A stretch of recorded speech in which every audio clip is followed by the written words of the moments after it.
So this kind of became a tradition, but it's time to check out the game's performance on version 1.3. Now let me tell you right away, version 1.3 content-wise has been amazing. I personally enjoyed the new story a lot. I would say the story has been really good.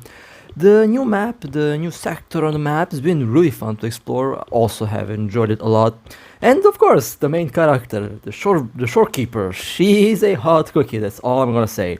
And the developers definitely know what we like to see. And yeah, I'll be playing her today in this test. But at the same time, it also pains me a lot to see the same problems still in the game.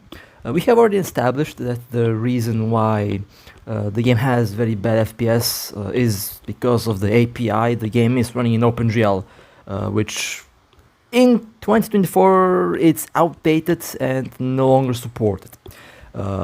So they need to switch to Vulkan API. Unfortunately, in version 1.3 there is still no Vulkan API support. We are still stuck with OpenGL, and I'll show you a little trick that we will be able to actually do in order to change the OpenGL driver to Angle, which basically is the XVK for Android, and it translates OpenGL calls to Vulkan. You will see where you can find that later on in this video, but I'm still using the same device. On Android 14 in this case. I'm camping for Android 15 because 15 will have some very interesting features that will help in theory with gaming a lot, and I'll come to that when I get to the angle part in the developer settings. But yeah, just a quick rundown on the applications that I use for monitoring. I use this to monitor the internal temperatures, the internal CPU, GPU temperature. Exterior temperature, it's irrelevant because my hands, by holding the device, can actually heat up the phone to 45 degrees Celsius, so measuring the exterior temperature means nothing. Interior temperature is what matters the most and what should be monitored. But this little application, you can find this application on the Play Store. It's really accurate and it does give you very interesting information about what's happening inside. And I'll use this to monitor the CPU temperature as well with the floating window. It's very useful and it's accurate, very accurate. Now, besides this little application, I'll be using one other application to monitor the power usage on the battery. Basically, it shows how many watts is being used by the whole device, which is interesting to look at. It's interesting to see how much power the device does draw. Again, you can download this application from the Play Store. It's free, and you can easily replicate this test yourself if you want. And as you can see, the power usage goes up when I'm doing something with the device, which is normal since when I touch the screen or when I do something, the CPU or GPU bump up the clocks, and that in return does use some battery. Just to show you how this would how this looks and how this will look while playing the game, let me just open a little benchmark here, a little GPU benchmark, just to show you the power use that you can monitor yourself on your own device, just out of, just to show you how this does work. And the moment I click on run, just look at that. Yeah, there we go, 5.6, 7.5 watts, which is approximately what you would expect from a 8 Gen 2.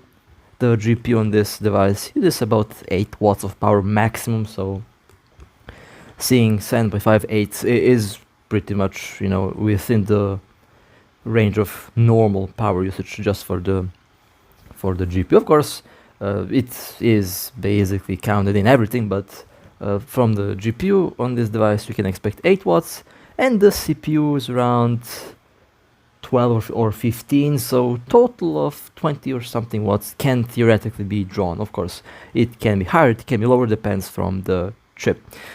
This little application here will show us the frequencies and the GPU load and the frequency of the GPU again. This application is a bit old, so newer versions might not be able to run it, but It should still be compatible if you have the APK file. That's how I install this. So only via the APK file can you find this little CPU window. And here you can see the internal sensors that are actually being shown here for the CPU and GPU. Two different sensors, two different thermal values. You can definitely play around with the settings here how much you like. I already set it up to work the way I want it to work, and just to show you how this other application works, just pay attention to the GPU. It will go to 719, which is the maximum clock speed of the 8 Gen 2. Well, this is the overclocked 8 Gen 2, so it's slightly higher than the normal 8 Gen 2, but 719 is what you can expect from this device, and when it hits 719, that's full speed. Below that, it's definitely not full speed, so the clock speed is definitely a important factor to consider. And yeah, there we are. You can also see the temperature rising dramatically. A lot of people do mistake battery temperature for the CPU or GPU temperature. The battery temperature is usually a lot lower and less dynamic. I mean, you definitely saw that temperature hit 70 degrees from like 40, 50 in 3 seconds, which is normal. That's how the internal component temperature does behave. And a lot of other monitoring applications out there do mistake the battery temperature for the CPU temperature, primarily because of the OS giving the wrong sensor. So that's also one important thing to consider when looking at these temperature values. You need to know what sensor you want to look at. In this case, you want the CPU and the GPU sensor to be monitored. Now, since this is a Samsung, they have that little option that we'll call the Galaxy Optimisation service. Now, it's good and bad. It's good for saving battery. It's bad when you want performance. I usually keep this off, so it uses the Qualcomm's default heat management. And when I say it's off, you have to enable this option. You need to use the alternative if you want maximum performance, but at the cost of a bit more heating, and the thermal management is definitely a bit, I would say, a bit more aggressive, and that means it doesn't really care how hot the device gets. This basically lets the device go full speed. And that's one thing to keep in mind while having a Samsung. That option can cripple performance, but if you enable the alternative, it will improve performance a lot. Now, I talked about the angle. Now, angle is something that technically was available for a very long time, but was never really used. And angle will make an appearance in Android 15, which is the next version.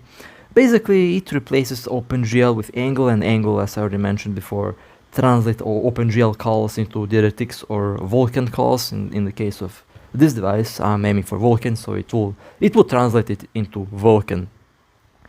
And what does this technically do? Well, in theory, it should fix every single problem that we had with CPU bottleneck. It will enable true multi-core support, so all 8 cores will actually start to work with the game, and it will actually utilize the GPU a lot more, since it will be translating into Vulkan. So this option might be a lifesaver. However, I'm on Android 14. 15 is not available for my device yet, so I don't know what happens when you click this option. I didn't test it out myself. I'm waiting for Android 15 to test it out myself, because again, the only reason why I operate my software is because of this little feature. Personally, I dislike OpenGL. It's outdated. I don't know why developers make games in OpenGL anymore.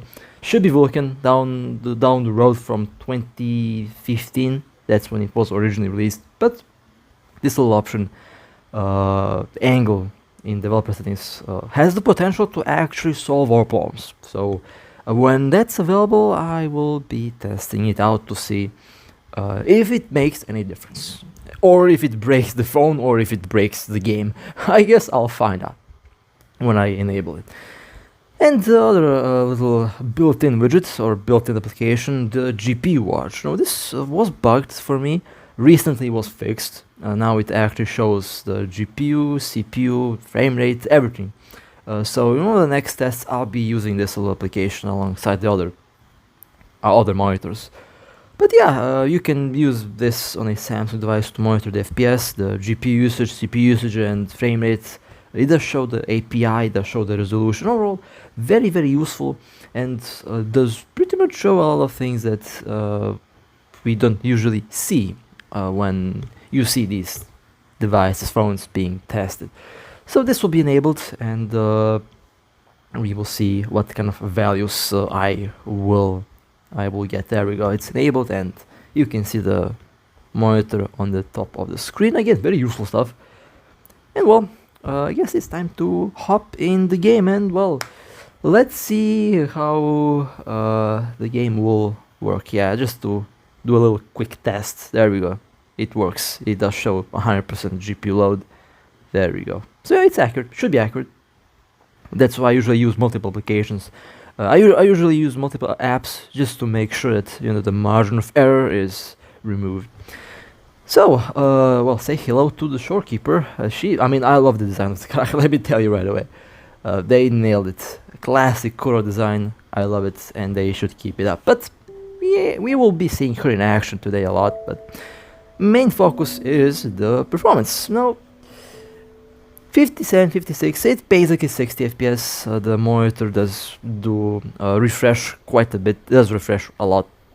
That's why it's never really flatlining, but it goes up and down all the time, which is normal since I set it that way to refresh fast. Settings, nothing new added. Unfortunately, as I mentioned before, there is no option to use Vulkan. If there was an option, I'd be the happiest Wuthering Waves player right now, but unfortunately there is no Vulkan option, so we are stuck with outdated OpenGL, which you can see at the left side. It runs in 1080p, which is respectable, to be honest. They did not go and put the game in lower resolution. It does run in native resolution, so resolution wise I really cannot complain about anything. But one thing that I did do, I also did install the game on my tablet, which is a Snapdragon 870 device, just to make sure that there is nothing weird happening, and I copied the files from the device to the tablet, and imagine, guess what? The FPS is generally speaking the same, which is kind of funny because the 8 Gen 2 is approximately 3.5 to 4 times faster than the 870, but the FPS in this game is approximately the same, which is worrying because now we have 8 Gen 4 coming out, which does have a beefy CPU and GPU, but I'm a little bit worried because of the new chipsets coming out now will have some serious clock speeds. And rumor has it that they run quite warm. Now, OpenGL as a API is pretty old, and the multi-core support on this is pretty bad. I have said last time that the game does use like 3-4 cores, but now I don't think that's the case anymore, because this is not performance you would expect from multi-core. Only one core at best is getting toasted, and the heat from one core is basically being transmitted to the whole processor, leading to poor performance and basically poor thermals, as we can see here. However, the new maps run really well for me. Again, running well and getting 60 FPS is one thing, but wasting power to get 60 FPS is a whole different thing. Actually, the thermals on the 870 have been much better than the thermals on the 8 Gen 2. Despite all that efficiency talk, the 870 still had much better thermals. And I did account for the game actually using different assets for different devices, which I'm not a fan of. They should use one single asset type for all devices. And in order to make the comparison kind of fair, I did take the PC files, renamed them, added them to the mobile version here. Somehow the game didn't complain, and ever since I did that, it runs. So I don't know if the game does look better than usual. I honestly don't see much of a difference myself, I would say.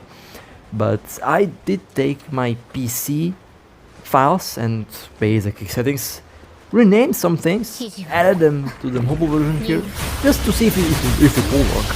And well, I mean, I'm playing the game now. I did the same thing from the phone to the tablet, so basically it has the same assets, and well, it works. Now I have no idea if it even uses those assets, because I deleted the the mobile one and then replaced them basically. Honestly, have no idea what's happening with the game under the hood. All I know is that it works for now, and I haven't encountered any issues.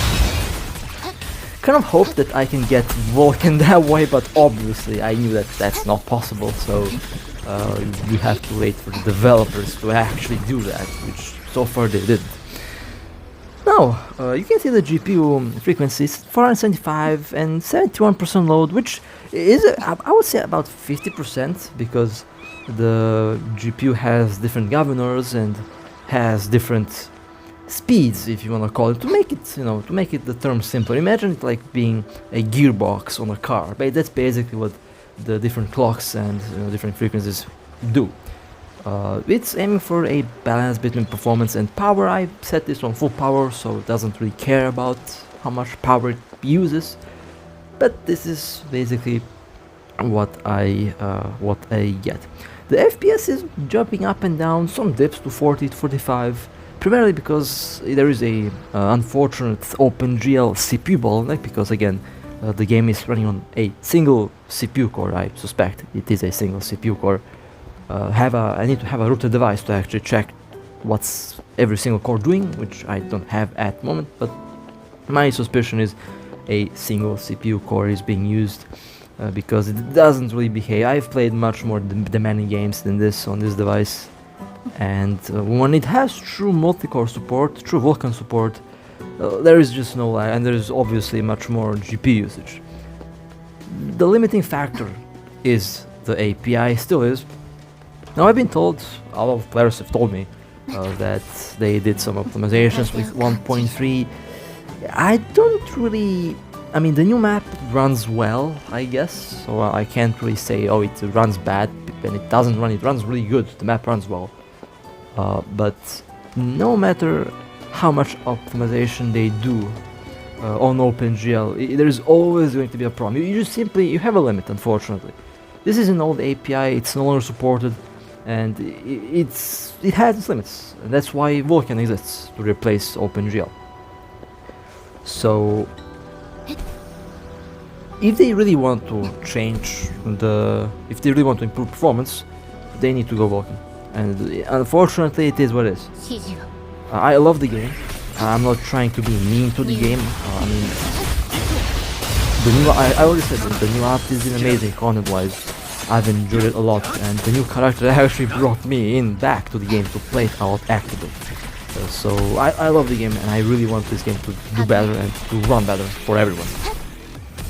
But it's not going to run well for everyone with OpenGL. That's how it is. And this is not just a problem with this game. I've noticed that with a variety of games that I tested, and we have already seen, if you have been following these tests for a while now, there is a very good track record for Vulkan games running much better, more stable. They also look better than OpenGL games. Vulkan games just look and run much better, and there is no denying it. This game would definitely look much better and run much better if it had Vulkan.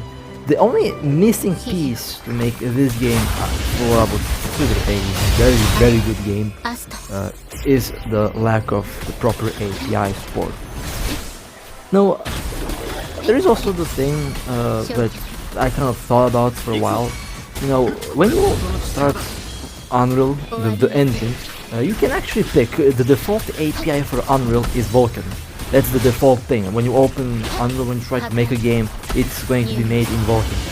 You have to manually select OpenGL if you want to make the game. So they had to select OpenGL manually for whatever reason, which is again a mistake from the very start. You don't make complex games like this run in OpenGL. It's a recipe for disaster. Complex games like Wuthering Waves, like big open world games where there's a lot of things going on, you want the GPU to actually do something. If you want performance, you need to have good software to back it up. And that's where the Vulkan API kicks in, and that's why Vulkan is now, I think, the most used API, I would say. DirectX 12.1 is pretty much also a low-level API like Vulkan, but I would say Vulkan still gives much better FPS, much higher FPS. And I've seen some tests. You can look it up, OpenGL versus Vulkan test, FPS test.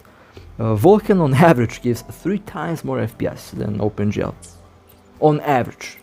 That's without any major optimization. Of course, you can optimize the memory, you can optimize pretty much everything, but yeah, on a performance level, unmatched when we compare it to OpenGL. And also a little fun fact, the creators of OpenGL are the same creators of Vulkan, so yeah, they created Vulkan to replace the older API.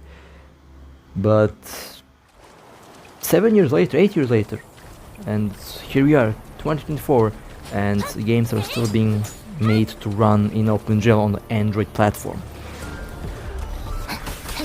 Which is very sad because ever since Android 7, you had Vulkan support. Every single device, Android device, nowadays out there is able to run Vulkan 1.1, 1.2 and 1.3. So yeah, there is no excuse, so do not add Vulkan support on the game. However, do I see a difference in the overall performance? Well, maybe I do. I would say I do see a difference. I would say the game does run a little bit better. It is still not there. There is still, well, the FPS is good. I mean, personally, 40-45 FPS is low. My criteria is a minimum of 6, and honestly, on this game, that's not really difficult to achieve if we had a decent API support. The major bottleneck is the software, is the API that's basically the game running it. And that's the most annoying part, I would also say, because this is such a small problem, such an easily solvable problem that I mean, if they made this in Vulkan from day one, we would not have this problem. That's the thing. And knowing how the software works, the longer a issue is being avoided, the more difficult it is later on to remove the problem, to remove the issue. Meaning that if they don't go to Vulkan on time, they might not be able to change to Vulkan after, I don't know, a couple months, a year, because it would mess everything up. And that also brings me back to the angle support that we will be getting with Android 15. Honestly, personally, I have no idea what will happen when I turn that option on. It should, in theory, increase performance, and it should fix every single FPS issue with this game and other games, because it would technically translate the game into Vulkan, and therefore it will work the way it should be working. At the other hand, what if the game is simply not made to run in Vulkan? What if it doesn't like that API? It can crash. So there's a chance that one day, when OpenGL is completely removed from Android, which is actually happening, by the way, OpenGL is getting phased out, this game will no longer work on any Android device that's running Android 16, 17 and up, because OpenGL will no longer be available through the classic way. It will only be available through Angle, and if it doesn't like Angle, if it doesn't like to be translated into Vulkan, we might have a problem. So it's not that I'm being mean, I'm actually legitimately worried that we might have big problems with running the game or even launching the game in the next couple months if they mess up the driver thing. And that's the thing, that's the problem. You can see other games. I'm not gonna mention any other game name now because I'd like to focus on this game. But I'm just gonna say other games like running Vulkan. I mean, I played a bunch of them. You can, if you want, you can check out the gameplay of that and see the performance of that. There is no lag. There's nothing. And basically, those games are future-proof. This game with OpenGL might not be future-proof because when it gets phased out, and if it doesn't like Vulkan, if it doesn't want to run in Vulkan, well, yeah, we might have a problem. And I hope that the developers are aware of what's happening software-wise. I'm making the videos in the hopes of one of the developers seeing the video and maybe bring the Vulkan topic up to the team. Maybe they know, maybe they're working on it. I personally really don't know. But my goal is to basically make the game run better for everyone. I just want everyone to have fun, basically. It's a good game. It's a really good game. But again, it pains me to see problems like this not being solved after like what 4 months of being released. I mean, they were able to add metal support on iOS devices, which is basically the equivalent of Vulkan, but Android still has OpenGL. Another game also did that, and 5 years later still runs in OpenGL as well. So I see a pattern that I don't like, and I would say that pattern needs to be changed, and I would say everything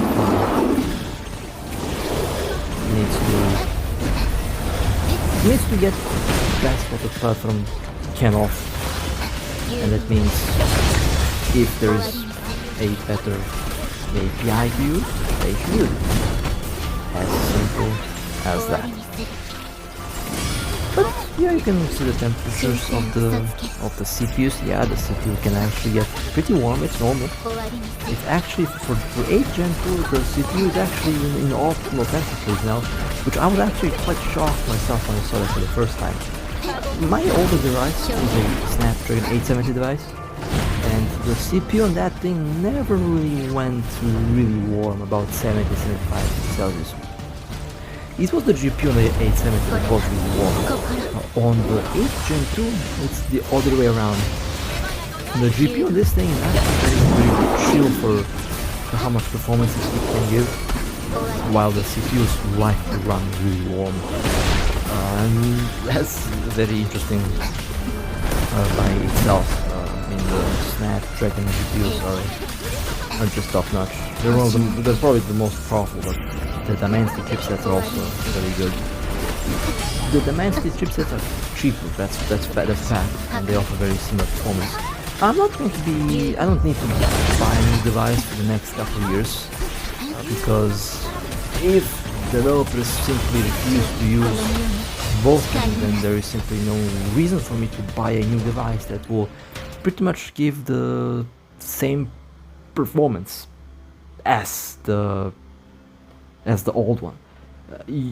The 8 Gen 2 and 870 on this game run the same, which is disappointing to say the least. That's because of the software, of course. The API is truly a very important for performance in general. And I was talking about the 8 Gen 4 earlier. Let me say one thing that makes me worry. Well, if the game runs on one single core, 8 Gen 4 can hit 4.47 GHz, and it's already rumored that it will need larger batteries and that it will be power hungry. I'm legitimately worried that the 8 Gen 4 might legitimately burn itself with this game if there is no proper Vulkan support, because of how much power it could draw. Now all of these I would say manufacturer power limits, or sustainable power limit, that's usually the lower estimate. from my tests, these chips can definitely draw a lot more power than they have been rated for. So don't be surprised if you see some very high wattage on these chips. It's completely normal. It's the same thing on the desktops, on laptops, on the PCs. Usually they know to draw a bit more power than than it's rated for, and that's completely normal.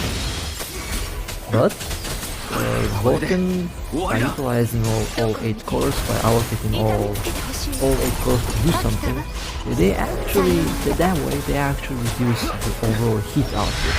Then into the battery performance. There is literally no reason why anyone would use OpenGL anymore, since there is a much better API available.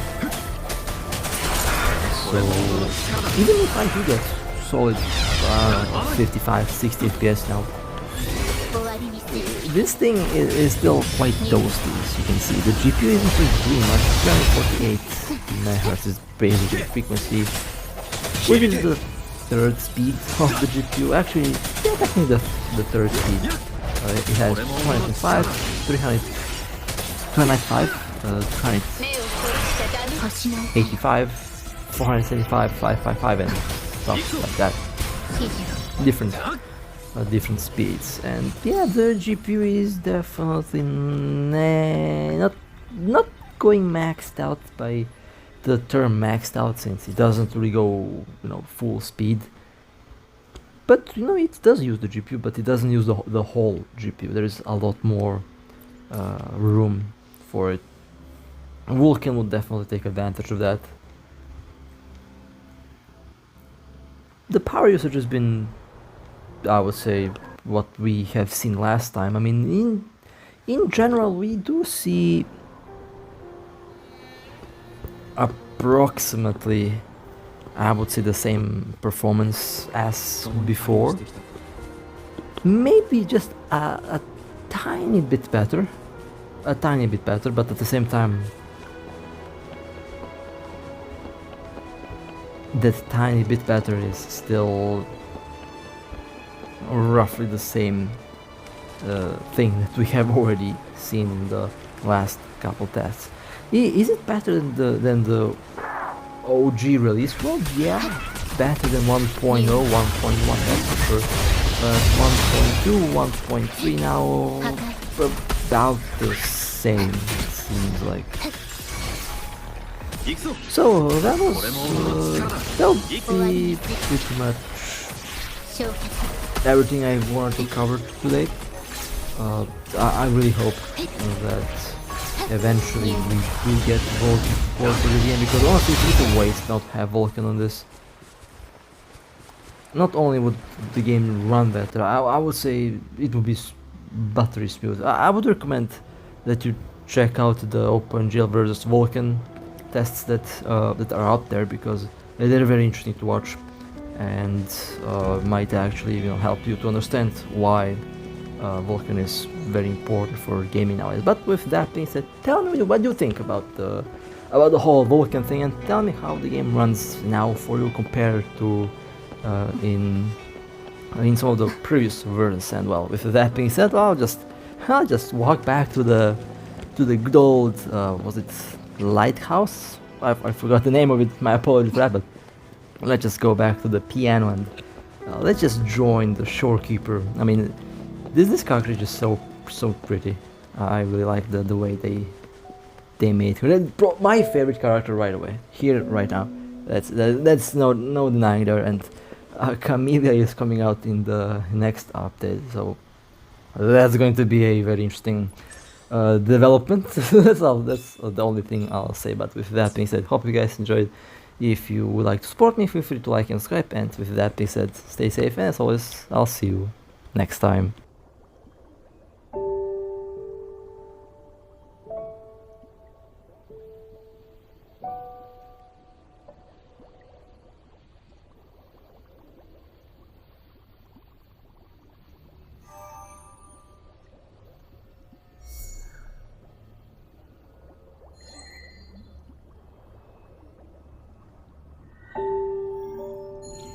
道を見つけるまで